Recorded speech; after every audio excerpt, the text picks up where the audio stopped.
L'esprit malin s'écrie « Je connais Jésus ». Acte 19, 15. Voilà un ministère quand les puissances du mal sont obligées avant même que vous ouvriez la bouche de tenir compte de la présence de Christ. Ou quand ceux qui vous entourent réalisent la présence de quelque chose qui les rend mal à l'aise en face du péché. Il peut arriver que quelqu'un se laisse aller à pécher sans se rendre compte qu'il pêche, jusqu'au moment où Christ intervient sur la scène en l'un de ses serviteurs. Alors la lumière se fait en celui qui pêche. Et il se sent coupable. C'est la présence de Christ qui a tout bouleversé. Dieu a brillé dans nos cœurs. Vous pouvez prêcher tous les sermons possibles et imaginables. L'effet produit ne se montera pas à un iota si votre présence ne révèle pas Christ à votre entourage. La présence de Christ perçue par la conscience des autres en face de l'homme ou de la femme de Dieu, voilà la mesure de notre héritage. Et ce ministère-là est ouvert à tous. Nous avons ce ministère et nous avons ce trésor dans des vases de terre. Pourquoi Dieu choisit-il de tels vases? Et pourquoi, s'il met la main sur un vase de choix, est-il obligé de l'entreprendre et de le passer au creuset jusqu'à ce qu'il l'ait rendu petit à ses yeux? Paul avait de multiples avantages, mais il en vient pour finir à les regarder tous comme de la boue. Pourquoi le vase doit-il être ainsi brisé? Pour faire de la place au Seigneur Jésus, pour qu'il puisse, lui, occuper tout. C'est la mesure de Christ qui est la mesure du ministère. Ce n'est pas la mesure du vase. Et quand bien même il en coûte, nous sommes prêts, n'est-ce pas? N'est-il pas vrai? À être brisé afin que Christ soit manifesté en proportion.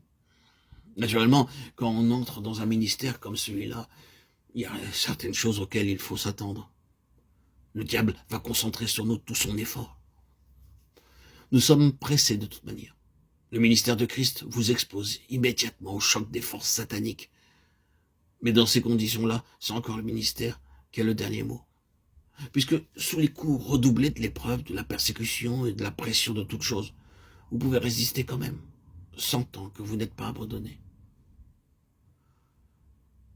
Afin que la vie de Jésus soit aussi manifestée, voici un vase de terre.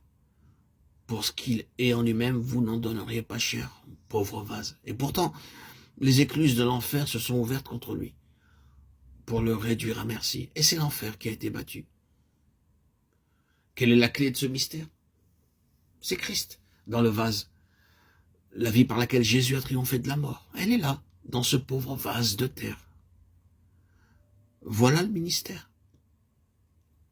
Le Seigneur Jésus qui a conquis la mort prouve à l'enfer son impuissance devant un fragile petit vase.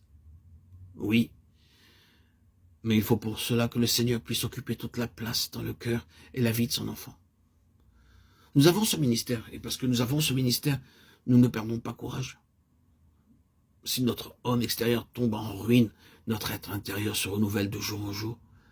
Car un moment de légère affliction nous vaut un poids immense, incalculable de gloire éternelle. Nous qui ne regardons pas aux choses visibles, mais aux invisibles. Parce que les choses visibles ne durent qu'un temps, les invisibles sont éternels. Qu'est-ce donc que Dieu veut? Sinon faire de la place en nous pour que Christ y soit au large. Voilà sa volonté. Voilà son désir.